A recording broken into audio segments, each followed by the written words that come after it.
really pleased to be able to introduce Annika, Mies and Stefan Gold to you, who's joining us from the University of Kassel in Germany. This is our first research seminar of the newly formed Department of Sustainable Futures. We are based at the University of Exeter Business School. We are based in sunny Cornwall, in the southwest of England. And this is also a seminar jointly organized with the Exeter Centre for Circular Economy, which has now been in existence for about 3 or 4 years. So circular economy has been, a focal point of our research efforts for at least the last 4 or so years. And as we know, circular economy has really been catapulted into academic stardom, if you like, over the last probably 10 years, with more and more researchers really being interested in this new paradigm of thinking about how we can transition towards a more sustainable world. In the UK at least, but with global repercussions, the Ellen MacArthur Foundation has been really at the forefront of furthering the discourse of circular economy. In the EU, we had a circular economy package that was agreed on in 2015. China has made big efforts in promoting circular economy for its economic development strategy. And here in the UK, the government is introducing various circular economy policies to reduce waste and put the UK economy on a more sustainable footing. And of course, we are talking now during COP26, the big climate change negotiations that are taking place in Scotland. So this is the broader context of why we thought it'd be really good to start our seminar series in this department, Sustainable Futures, with the topic of circular economy. Now, one thing that has perhaps been underemphasized, to put it mildly, over the last 10 years with all this emerging research work on circular economy are people, essentially, because a lot of circular economy work is really focused on materials, on waste reduction, on ecological dimensions. But the question that many researchers have been asking more loudly recently is the question of where does this leave people? And that's precisely the topic of today's seminar and the paper that was very recently published in the Journal of Cleaner Production. And I'm very pleased to say that we have Annika and Stefan here introducing this paper to us. So Annika, I understand, is finishing her PhD on this very topic, and this is the first paper coming out of her PhD project under the supervision of Professor Stefan Gold, who has worked extensively on sustainability issues. He's a professor of sustainability management at the University of Kassel and has been publishing very widely on issues, for example, to do with sustainable supply chains, but increasingly also working on circular economy. So without further ado, I would like to hand over to Annika and Stefan to give us this presentation, and over to you. Thank you. Thank you very much. And also, once again, thank you very much for having us, for the invitation to you. As you already heard, my name is Annika Mies, and I am from the University of Kassel in Germany. I'm going to present you our research or our article on mapping the social dimension of the circular economy. Yeah. Okay. So as we already heard, the circular economy is considered an alternative to the currently predominant linear economy. And it aims for sustainable development by slowing and closing resource cycles, extending product life cycles, and facilitating cross-sectoral exchange of materials and knowledge. It's particularly relevant against the background of the increasing resource scarcity of today's time, of the environmental depletion, and the current climate change. So in the past years, the circular economy has been highly promoted by scientists, practitioners, and governments. The only problem is that the predominant focus, both in research and in circular economy projects, is on the economic and the ecological dimension of the sustainability. Simply said, the motivation is on saving resources in order to save money. But the circular economy aims for sustainable development. So to present a truly holistic, sustainable approach to the circular economy and to sustainable development, we do need more attention on the social dimension of the circular economy. So one reason for the underrepresentation could be a lack of conceptual clarity. So with our research, we aim to provide some clarity on the scope and the conceptual relevance of the social dimension for the circular economy, how it is and how it should be represented in the circular economy debate. So, but what is social sustainability and why is it relevant? Sustainability is commonly acknowledged as a three-dimensional approach, comprising an economic, an environmental, and a social dimension. The relationship between these three dimensions can be viewed differently, but we build on the embedded view on sustainability, which you can also see in the figure. So the embedded view on sustainability follows a logic of existential dependency. That means that organizations are part of and dependent on society, which is again part of and dependent on the natural environment. Accordingly, the Global Reporting Initiative defines social sustainability as the impact the organization has on the social system within which it operates. That means that organizations can both contribute to social well-being and also cause societal harm. And that is why the social dimension matters for the circular economy concept. Because if the circular economy concept aims at sustainable development, the social dimension must be addressed to ensure that the circular economy measures contribute to social well-being and avoid causing harm. So that was the aim of our research, to facilitate a sustainable approach to circular economy and contribute to the conceptual clarity of the social dimension in circular economy. We explored the intersection of the social dimension of sustainability on the one hand and the circular economy concept. Our guiding research questions were: how is the social sustainability dimension considered in the academic circular economy discourse? And what are the reoccurring social aspects? And how do these social aspects relate to each other and interlink the different actor groups relevant to the circular economy? It's particularly important to look at the different relationships and interlinkages between organizations and their stakeholders in this context, not only because cooperation between heterogeneous stakeholders is emphasized in the circular economy concept, but also because they are all an integral part of society on which corporate action or non-action will have an impact.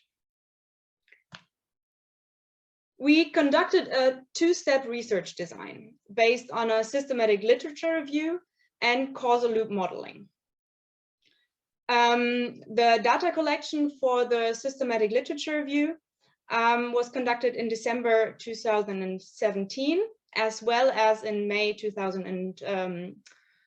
of this year, based on the Web of Science database and covering English peer-reviewed journals based on the keyword search string that you can see here.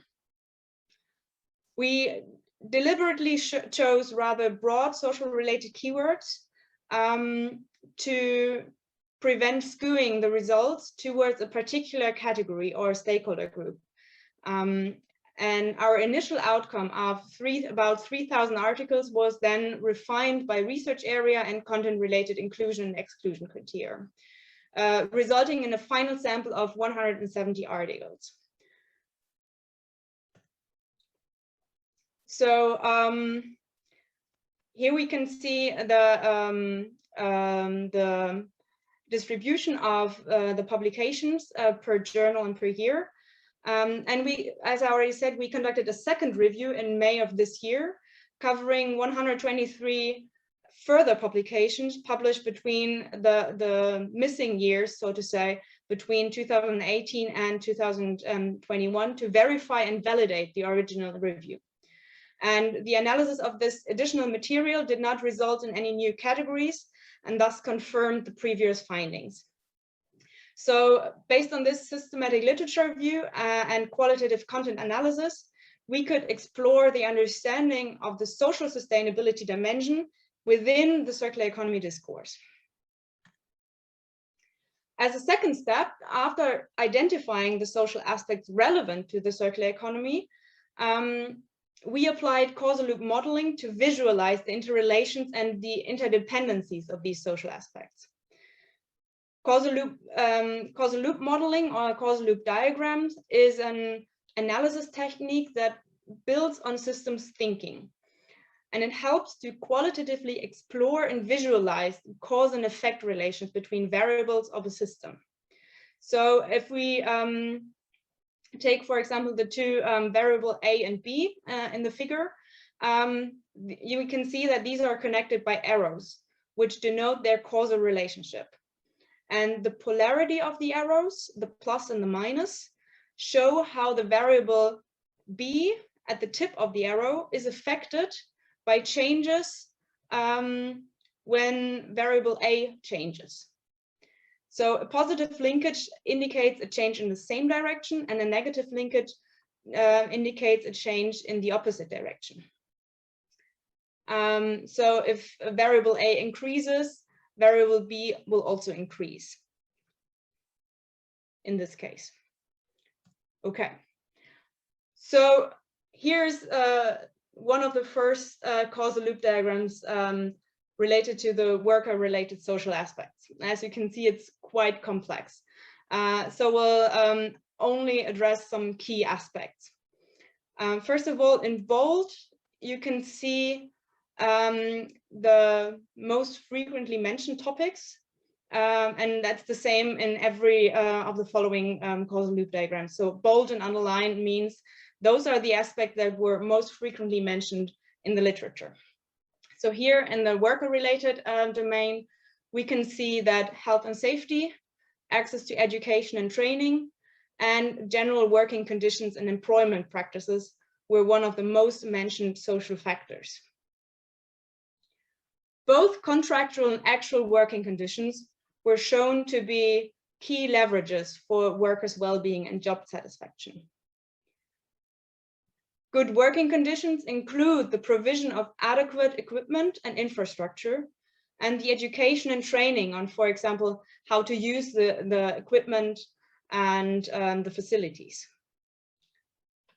Through education and awareness-raising measures, for example, awareness for the value of their work or awareness for workers' benefits, workers showed to be more motivated and satisfied with their jobs.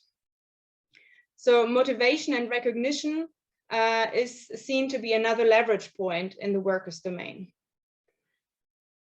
The working conditions and contractual agreements also relate to the organizational social commitment.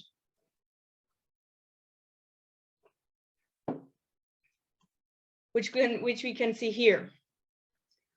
So the organizational social commitment often depends on managerial understanding of sustainability and the circular economy concept. And both together with corporate social responsibility measures contribute to the transformation towards a sustainable and more circular business strategy, which eventually promotes job creation and affects the organizational image and reputation, according to the literature. Major topics in the organizational domain were job creation, corporate social responsibility, and aspects of compliance with standards and regulation. A central leverage point in the organizational domain are internal and external measures to improve the knowledge on sustainability and circular economy, both addressing trading partners and employees or publics and customers, to promote the successful implementation of circular economy measures internal, and also improves the demand in customers' end-of-life behavior. So here's the next link to the customer-related domain. Main issues here were consumer behavior and the perceived benefits of recycling. Corporate image and transparent information on product and production process furthermore influence the purchasing decision. Central leverages for the customer behavior in favor of circular economy is transparent information, convenient return facilities, and incentives for end-of-life product returns by both organizations or governments. Also an improved awareness for recycling and sustainability implications help nudging the moral norms towards recycling and sustainable consumption. On the local community level, we have especially education and community participation that help to empower the local community. And also furthermore contribute to social cohesion and the inclusion of marginalized social groups, such as scavengers. And actually scavengers play a very important role for collecting discarded materials, especially in regions where waste management systems are not yet established or fully established.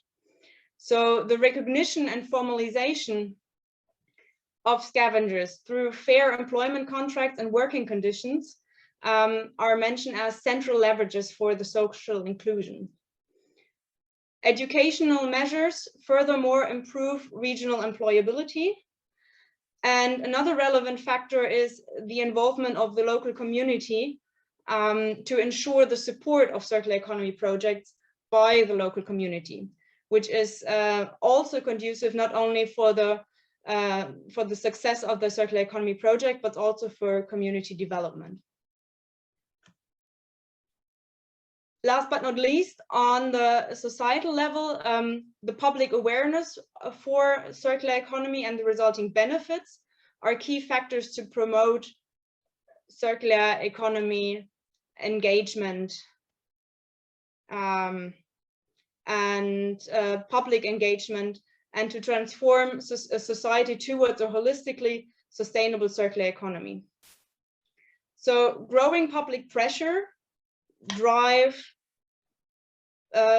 organizations to commit to sustainable and circular production, and also drive governments to establish adequate standards and regulations.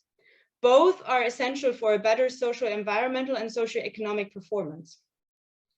So on the societal level, key leverage points for societal development and transformation towards a circular economy are governmental commitment, societal awareness, and improvement in social and economic justice. So I already pointed out that these causal loop diagrams of the individual actor groups are quite interrelated. And just to give you a short idea, I tried to link them a bit. So here we can see the first causal loop diagram of the worker-related social aspect and of the organizational-related aspect. And these are linked through, or they interrelate through the working conditions and the job creation and the business strategy and organizational culture. These also link to the regional, to the local community in terms of social justice and regional employment. The corporate image links to the customer business relationship and customer behaviors, as well as the public pressure links to the organizational commitment and also customer behavior.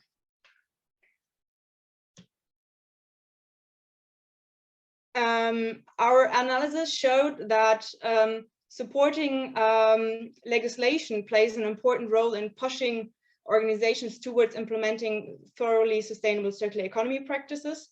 And also I mentioned earlier, the incentives and rewards for customer behavior that are conducive.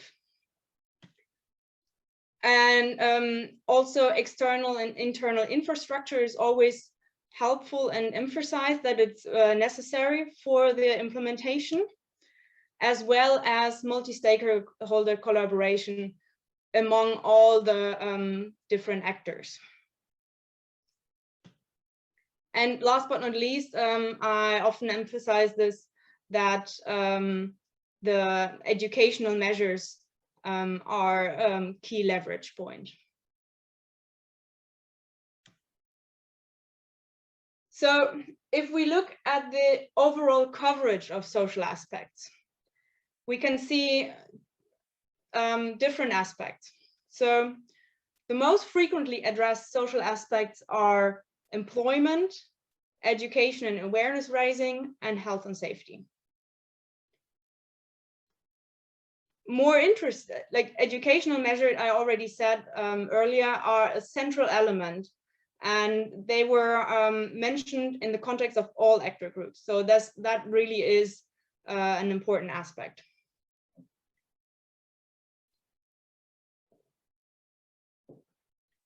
Even more interesting is, however, to look at the blanks, to look at what social aspects were omitted in the relation to each actor group. Why, and why is this the case, and which blanks are worth addressing? So not all social aspects affect all actors equally. For example, if we take participation and stakeholder involvement, they are on the one hand key elements of a circular economy, and they were frequently addressed in the context of local community and overall society. However, there was little discussion on the participation of customers or workers. But our own research shows that workers' commitment is crucial for the implementation of circular economy practices in organizations.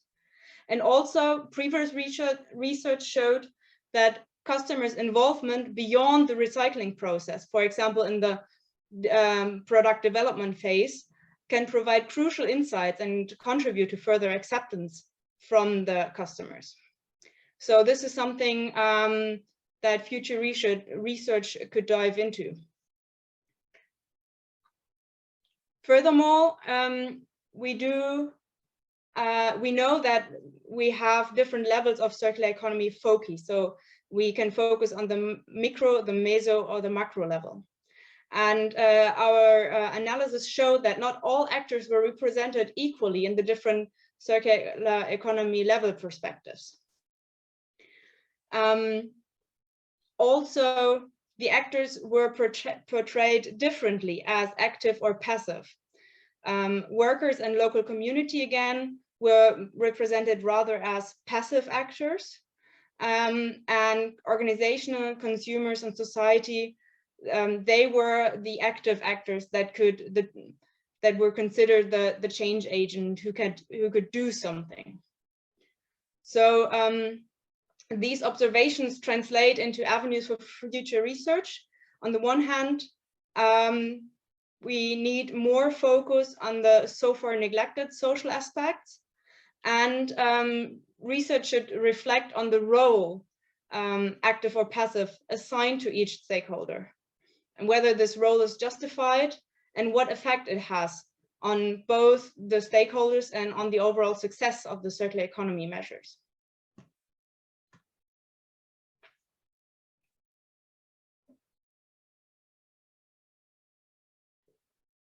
In view of the scholarly debate, we observe a problem of blurred boundaries and a predominant instrumental approach. So I said it earlier that job creation was among the most frequently mentioned social aspects in the reviewed sample. Sometimes in combination with other aspects, but also sometimes as a sole indicator. But is job creation really a sufficient social sustainability indicator? Well, job creation can have a positive social effect, such as decreasing regional poverty and fostering social inclusion. We talked about that earlier. However, the actual social sustainability impact highly depends on the quality and the design of the new workplace. So, building on the embedded view of sustainability, organizational action has impact on social and the environmental dimensions because they are closely interrelated. So many business-related interactions can and also should be viewed as both a core business objective and a social sustainability issue. However, the blurred boundaries between the social, economic, and environmental factors is also a problem, because maybe one reason for the limited focus on the true social sustainability aspect is because it's more difficult to measure, because social sustainability aspects are often more subjective. It's easier to count the numbers of jobs created than to evaluate the quality of a job, what makes the quality of a job. Nevertheless, we are of the opinion that this needs to change with future research. So we not only call for a stronger consideration of the social dimension in circular economy, but for a stronger focus on de facto social aspects. Those social aspects beyond the closely related aspects to economic and ecological factors, true social factors, so to say. So, but this also includes the need for adequate quantitative social indicators in a way. Furthermore, we observed a predominant instrumental view on circular economy. And we therefore argue that the scope of understanding and interpreting the social dimension should diversify. Beyond equating social sustainability in a circular economy within a single aspect and addressing only one stakeholder group, and beyond focusing on the profit-oriented instrumental logic, rather towards a stronger normative influence. So we call for both future research and practical circular economy initiatives to recognize the needs and expectations of all members of society, to apply a more normative-driven, value-based approach to circular economy, and to think outside the box and identify the relevant social issues and new measures for social sustainability. So to sum it all up, in order for the circular economy to contribute to sustainable development, we do need a stronger focus on the social dimension of circular economy. And with our research, we identified central aspects of the social dimension of the circular economy and its dynamic interrelations. So we aim to contribute to conceptual clarity of both the circular economy concept and its social sustainability dimension. We also explored the commonalities and differences of social issues that arise within different stakeholder groups and their interrelations. So, and based on this, we call for more plurality and more de facto social categories in future research. And we also point out implications for practical circular economy initiatives and avenues for future research. Thank you very much for your attention. And I'm very much looking forward to some discussions and feedback. Thank you. Thank you, Annika. That was brilliant, right on time and very concise and very clear. Thank you very much indeed. That was very good. So we have plenty of time for questions, comments, anything that you would like to put to Annika and the authors of this paper. The various comments that have been put into the chat as well. We are sort of 90 people in the Zoom room, but if you feel would like to come in live and ask a question live, then raise your hand as Michael has just done. So Michael, you can ask your first question. If you do want to come in live, put your camera on and don't forget to unmute yourself. Michael. Yeah, Michael Jørgensen from Aalborg University here in Copenhagen, Denmark. Yeah, thank you for interesting presentation. I must admit I had expected something else because I thought we would talk about, let's say, consumer practices and the social practices, but I love that you actually deal a lot with, let's say, employees and their role in production or in companies and such, because I think that's really also missing. So thanks a lot for that. But I think what I was missing was a little bit about opening the black box of circular economy, because I think there's a difference between if we talk recycling, which might take place outside the company, or if we talk, let's say, something I work a lot with, how can we prolong the lifetime of the products that we produce? How can we make better connections to the service and maintenance people and get feedback on how the products are working? So I was missing a little what circular economy and how different types of circular economy calls upon different competences and relations internally and externally in relation to the organization. Thank you. Mm-hmm. Okay. Yeah. Thank you. Would you like to respond to that, Annika? Yes, I would like to. I did skip that a bit in my previous presentation, but I have something prepared. So here we can see that,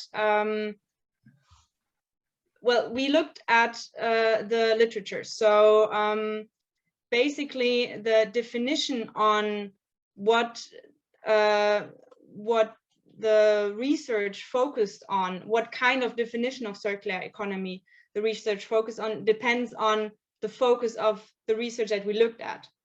Okay, so and here you can see an overview on the level perspectives of the different articles that we looked at. So we have the micro perspective that mainly focused on circular economy in the context of product design, end of life strategies, and consumer related social aspects. We had the meso level, which was quite large. So we subdivided it into those articles that focused on circular economy in the context of industrial symbiosis, industrial ecology, and eco-industrial parks, and the business interactions and relations that happens in this context. So here the focus was especially on network designs or influencing variables for the establishment of circular economy networks. Then we had the supply chain focused articles that dealt with a supply chain focus on circular economy. For example, the development of optimal circular economy supply chains, closed loop supply chains, or linking the social elements to concepts such as reverse logistics or causal closed loop supply chains. And here we can see the main focus was on worker topics and organizational topics. And then, of course, we had the macro perspective that dealt a lot with waste and resource management and management policies, and looked at the sustainability performance of regional or citywide or industry-wide circular economy practices. So the understanding and the scope of circular economy was quite diverse in the whole sample that we looked at. Okay, we probably need to leave it there for the moment. We've got quite a few questions to go through. I'd like to invite my colleagues. So my colleagues in the department are actually sitting face to face in a seminar room, would you believe it?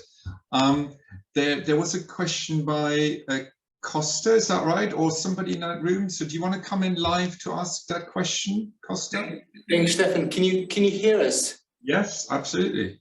Fantastic. Annika, thank you very much for a very interesting presentation. I wonder if I could ask you to just go back to slide 12 of the presentation, if possible.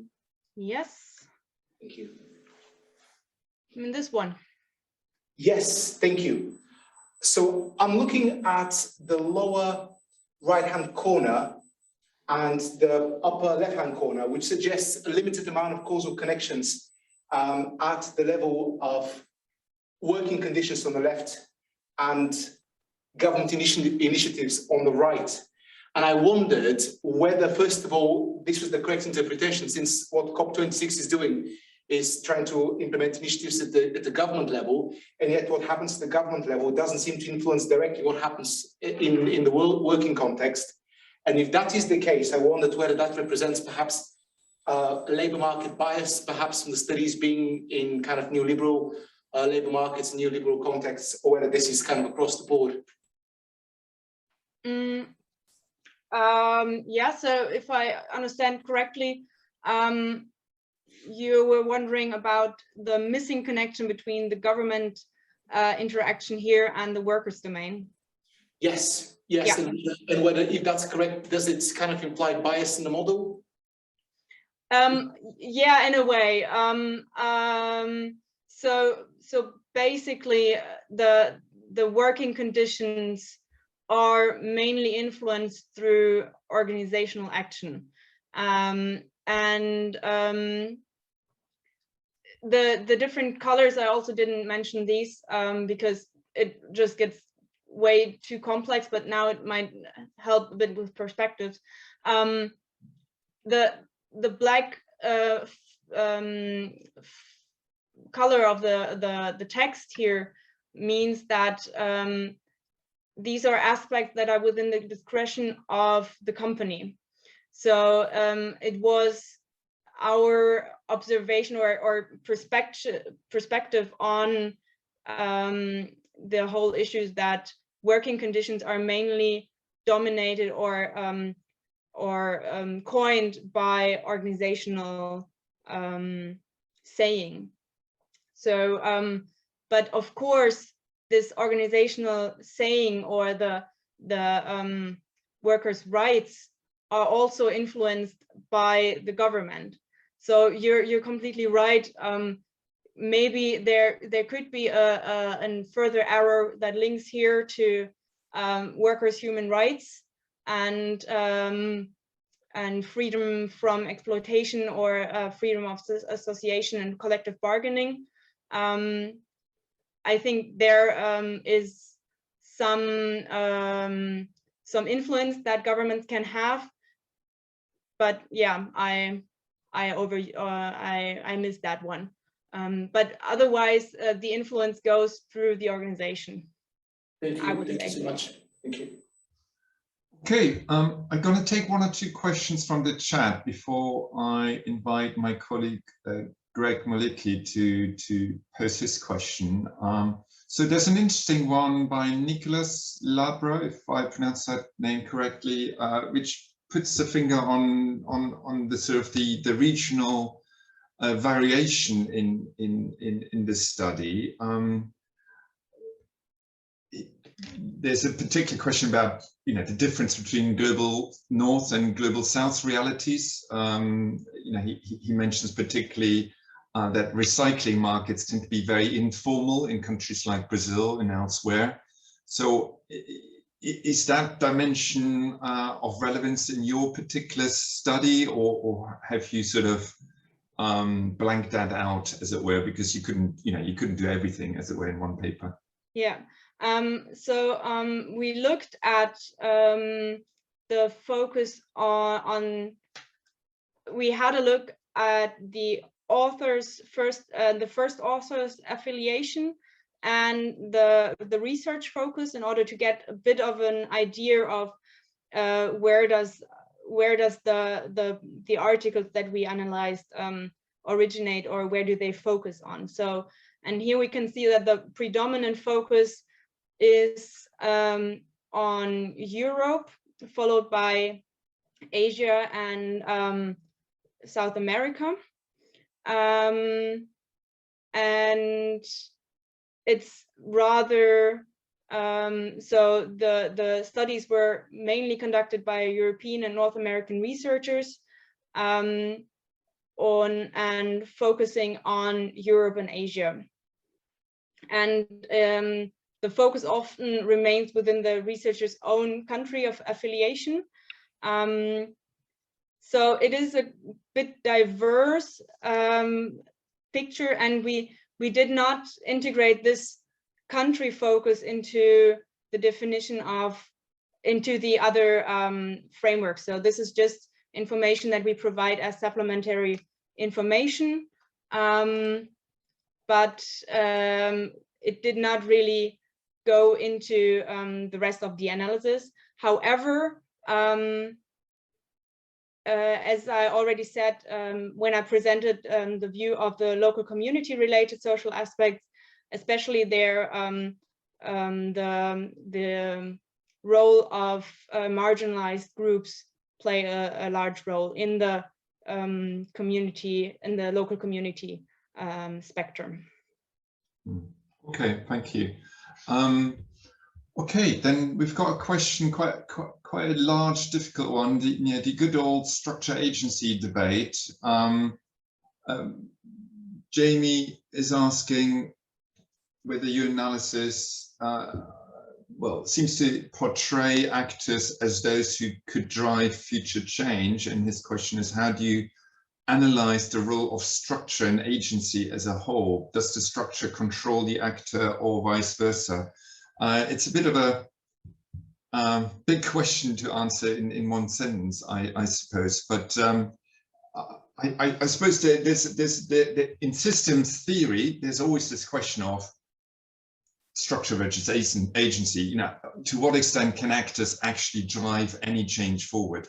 Do you have any particular view on that, and how did that point enter your model? Well, we did look a bit on how are the different actors portrayed. Were they portrayed as those change agents that are deemed to have the power to change something, or are they rather being taken care of? And especially in view of the workers, they were represented very passively as being taken care of by organization, or the society has the ability or the agency to change or to act.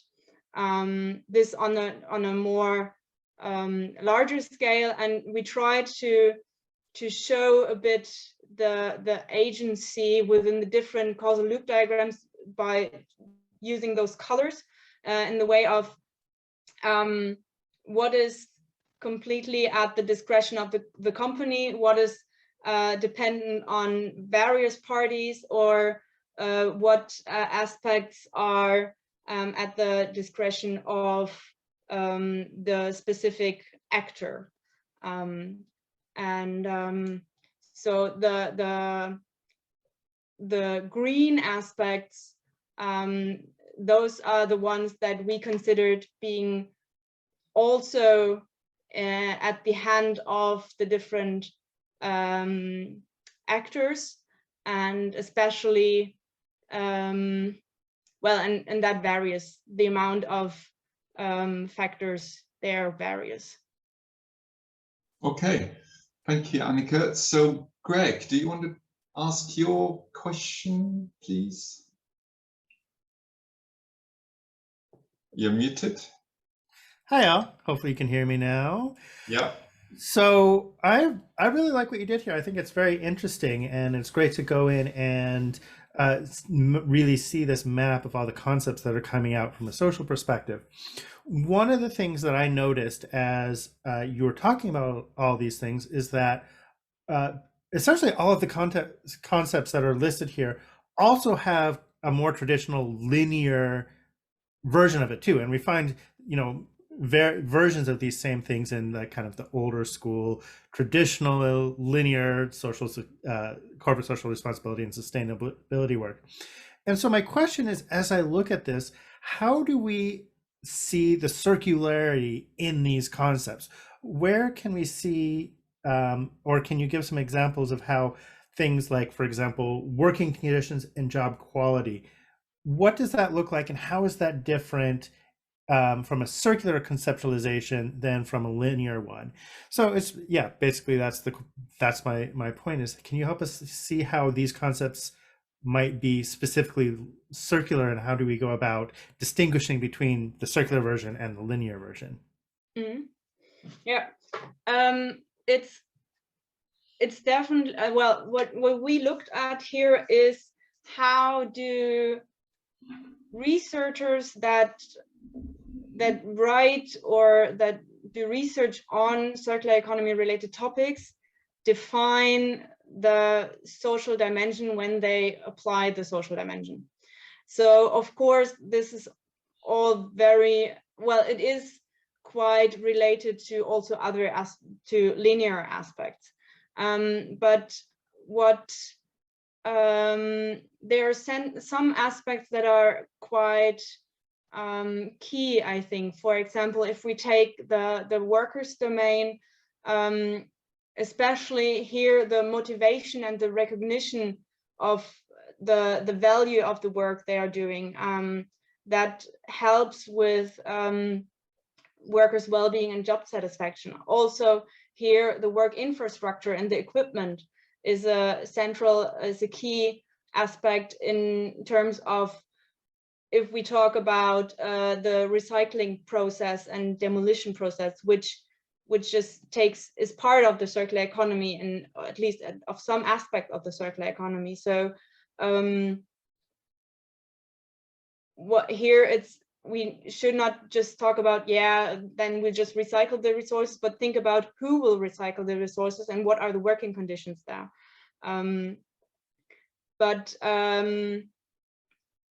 I think future research should definitely look at the aspect that, well, this is a suggestion or inspiration for future research on circular economy to not just look at job creation, but to dive deeper and have a look at what are the most relevant, most central social elements within a circular economy, within the establishment of a circular economy, maybe also some that we haven't looked at yet, that we haven't focused on yet.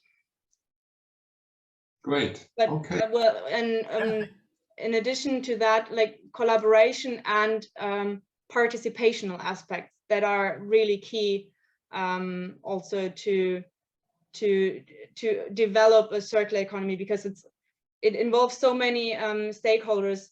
It's important to take them all on board, so to say. Thank you so much. You're welcome. Okay, thanks, Annika. So Hattie is interested in the consumer perspectives on circular economy. She's asking a very direct question: are people ready to let go of consumer culture, i.e., just going to the supermarket and expect there to be everything available for instant gratification? So, I mean, I'm not quite sure your model kind of really can answer that question, but was that part of your study in some way or another? I mean, you mentioned consumers in some slide. Yeah. Well, the focus in the consumer debate was very much on the recycling and the consumer's attitude towards recycling. There was the customer's responsibility to recycle and responsibility to consume the right goods, the customer's willingness to sacrifice, which is influenced both by the barriers or the perceived barriers to recycle or to the negative aspects of the goods, and the perceived benefits. So as I already said here, some authors suggested or emphasized the need for incentives and rewards to change customer behavior. But one aspect that was underrepresented was customer participation and involvement. So the involvement in product development or service development. I think there was only one or two papers who actually addressed that.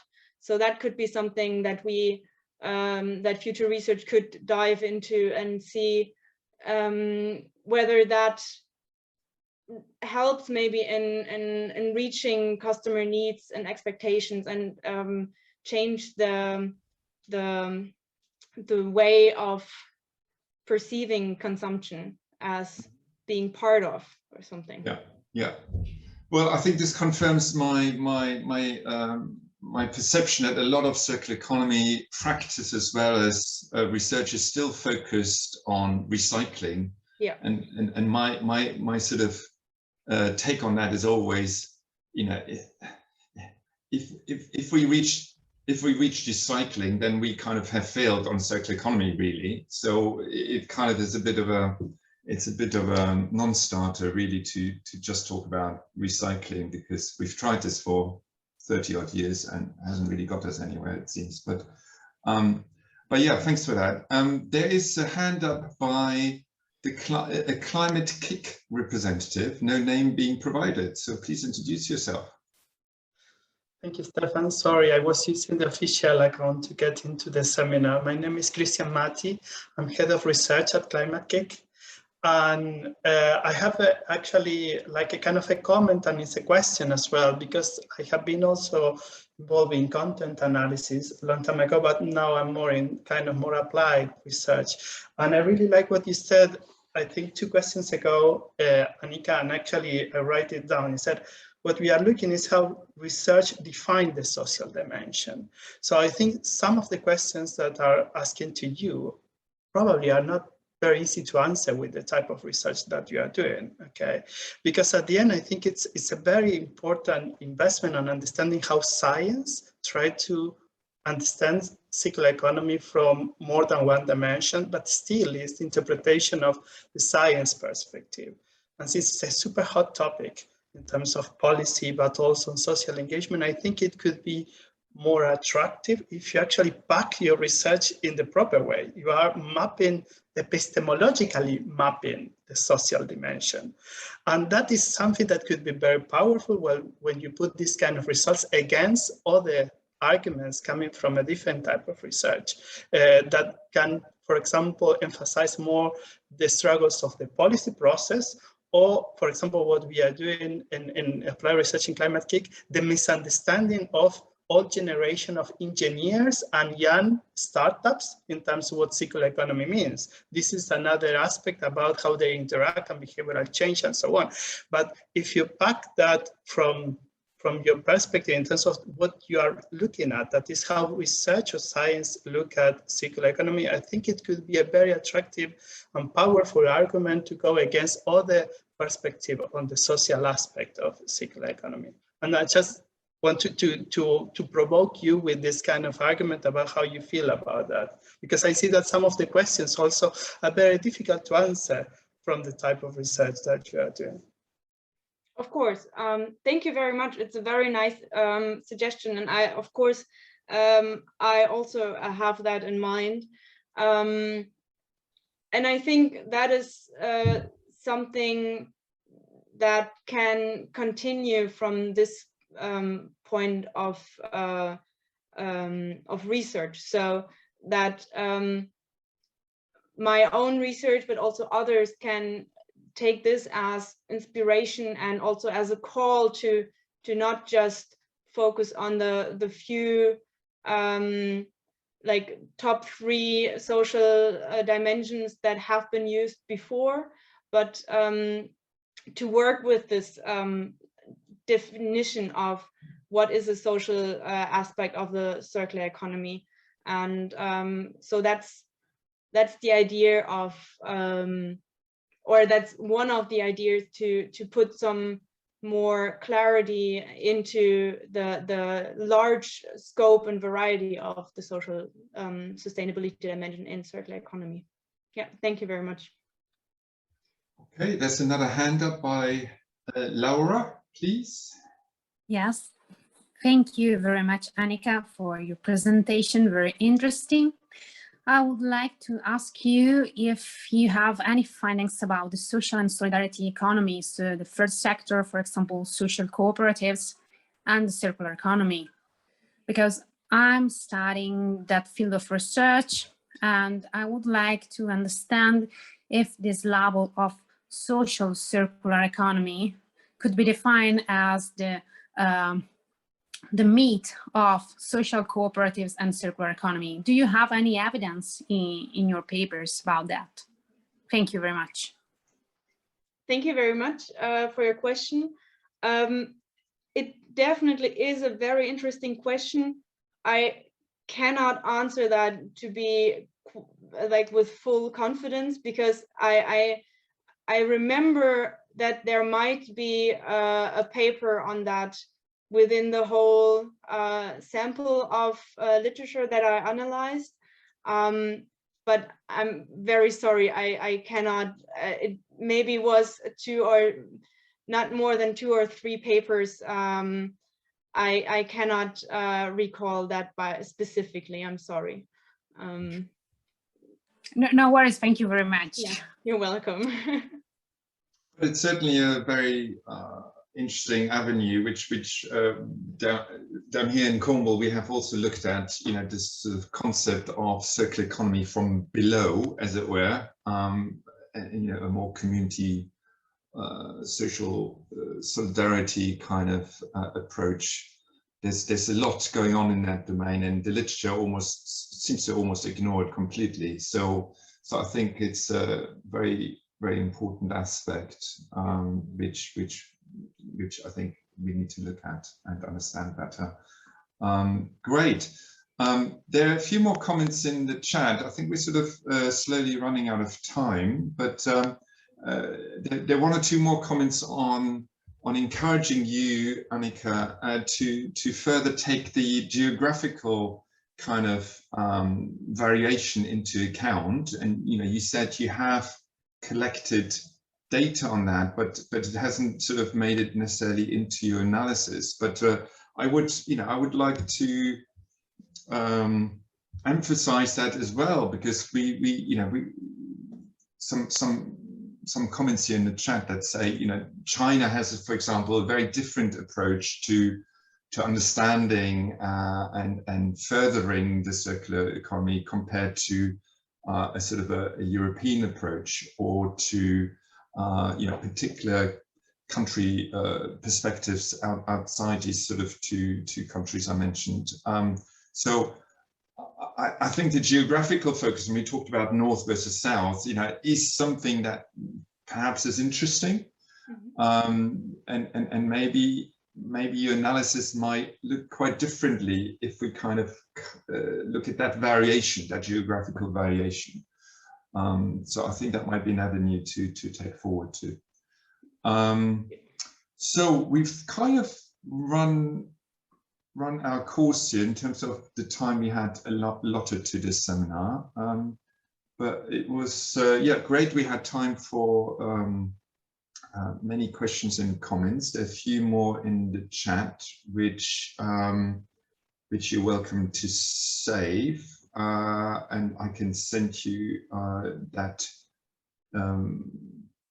I can send you that as well, Annika, via email, that chat.